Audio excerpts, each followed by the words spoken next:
It's safe to say that if it doesn't have Easter eggs, then it's not a Marvel movie. Marvel just released Thor, Love and Thunder, and as expected, the movie was littered with Easter eggs. Stick around for the full breakdown of the movie, as well as all the Easter eggs you might have missed. The movie title. The title of the movie is a reference to Gorr's daughter, Love, who was played by Chris Hemsworth's actual daughter, India Hemsworth. By the end of the movie, Thor decides to raise Love as his own daughter, and they travel through the universe saving people. The name Love and Thunder refers to both of them, and they both wield Asgardian weapons, with Love holding the Stormbreaker. Love can hold the Stormbreaker without it killing her because she was given the powers of a god after she was recreated by eternity. Her new god powers are basically a side effect of being brought back to life by a cosmic entity. The movie also changed how the Eternity character works and just a lot about him in general. Also, because Jane Foster is dead, Thor wields Mjolnir again. Thor is also the first original Avenger to get a movie in Marvel Phase 4. Most of the movie was based on the original Gorr storyline from the Thor comics, the same storyline where Jane Foster first became a variant of Thor. The whole movie was also supposed to give a very 80s feel. There were several references to the 80s, including the style and the music played. The movie has a similar tone to the Thor Ragnarok movie, but just like an upgrade to Ragnarok. The intro. The movie's intro scene has gotten straight out of the comics with how Gorr gets the Necro Sword. The storyline is pretty similar, but not exact to the one in the comics.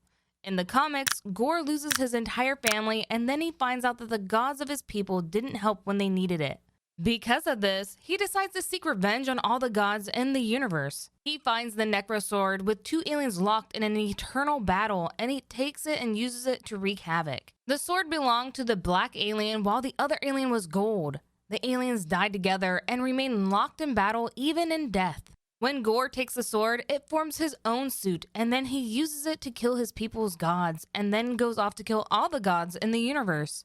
So something similar to that happened in the movie, with the sword calling to Gorr and showing him where to find the body of its last wielder. The sword called him when he went into the place where his people's gods live. The way the Necro Sword chooses Gorr is parallel to the way Mjolnir chooses Jane Foster. And the reason Jane can wield Mjolnir is most likely because Thor enchanted Mjolnir and told the hammer to protect her, which was what made her worthy to wield it. Although in the end, it ended up killing her, similar to how the Necro Sword was killing Gorr. So as both of them were using their weapons, they died a lot faster. Gorr's plan. Love and Thunder also changed Gorr's plan from what it was in the comics. In the comic book storyline, he uses a god to kill all the gods. Like, he meets the god of bombs and then forces him to create a bomb to kill all the gods. This was his way of taking all the gods out in one fell swoop, as opposed to hopping from planet to planet, slaying them one by one. But in the movie, they changed this to a wish from eternity. So Gorr goes to eternity to make a wish for all the gods to die. Although eternity doesn't work like that, at least in the actual eternity storyline from the comics. Like, in the comics, you can't just go to eternity and wish away or wish for something. Eternity is this cosmic being that normally doesn't bother itself with the problems of humans or even gods. It's this all-powerful entity, so it doesn't have time to get involved in things like that. But that's not how they do it in the movie. Deleted scenes. A few actors from the movie revealed that there were a few deleted scenes, which is probably why the movie ended up being so short. It's like a 2-hour movie, which for Marvel movies is on the short side. One deleted scene was the moment when Gorr lost his daughter. According to Christian Bale, Gorr was supposed to let out a howl or a screech or something like that. It was meant to be this spine-chilling scream, but Marvel felt like that would be a bit too much, so they cut that out of the movie. There was also a scene of Gorr tearing apart his own body because he wanted to get rid of all his religious markings.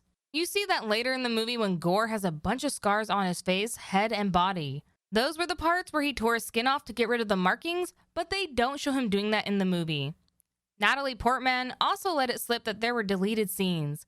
These scenes were mostly of Gorr killing a bunch of gods, but Marvel also said that it was too graphic, so they cut that out as well. Marvel intro.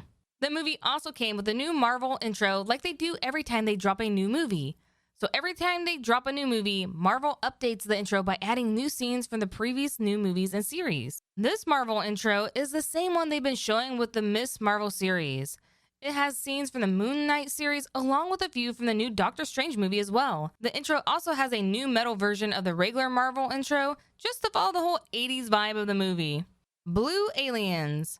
They don't reveal what kind of aliens the blue aliens in the movie are, but they could be Centaurians, which are Yondu's people, although their faces look a little different from regular Centaurians. Where it fits in the Marvel timeline. According to Taika Waititi, the events of the Love and Thor movie take place about 3 years after the Avengers Endgame, so sometimes in 2026, which would make it the furthest into Phase 4 of Marvel, except for the Loki series, which takes place several years in the future. There's also a flashback to show what Thor's been up to since he last appeared on Avengers Endgame. He spent most of his time with the Guardians of the Galaxy. He also spent time losing the weight he gained, and while he's working out, you can see the strongest Avengers hat he's wearing, which is meant to be a reference to the time in Thor Ragnarok where he called himself the strongest Avenger. He actually used a Sharpie to write Strongest Avenger on the hat, and it's meant to be in the same font as the Avengers comic book tagline that says Earth's Mightiest Heroes. There are also a few more flashbacks that show Thor growing up and one of Thor going into battle with a small hammer. The hammer isn't Mjolnir, it's just a normal hammer. And the woman who carries him isn't his mom or Valkyrie, it's just a normal Asgardian warrior. In the montage of Thor growing up, they show a kid version of Thor running, and this is actually Chris Hemsworth's son acting this role. The movie also has Natalie Portman's, Taika Waititi's, and Christian Bale's children in it as well. Costume upgrades! In the flashback montage, teenage Thor wears a variation of the original Jack Kirby Thor costume from the comics. Then they show Thor with a new Avenger costume that is an Easter egg in itself. It is similar to the Thunderstrike costume made by Eric Masterson in the 80s. He also has the classic gold boots from the Thor costume. The Guardians of the Galaxy team also get new costumes with Star-Lord wearing an upgraded version of Yondu's jacket. He's made some upgrades to the jacket that look similar to things from his father Ego. As for Groot, he's only a few years older now, so he's still in his annoying teenage phase. Loki. In this timeline, Loki is dead and in Valhalla, which means that Jane Foster could speak to him, or at least a version of him in Valhalla. Thor also got a tattoo of Loki on his back because his version of Loki is dead. Heimdall. Thor also talks about Heimdall's death just to foreshadow his cameo later in the movie. The Foster Theory. They also show Love reading a book on Thor's ship titled The Foster Theory, which was written by Jane Foster. The movie has a bunch of Easter eggs, including one about a dumpling god, which is a reference to the Pixar short movie about a dumpling.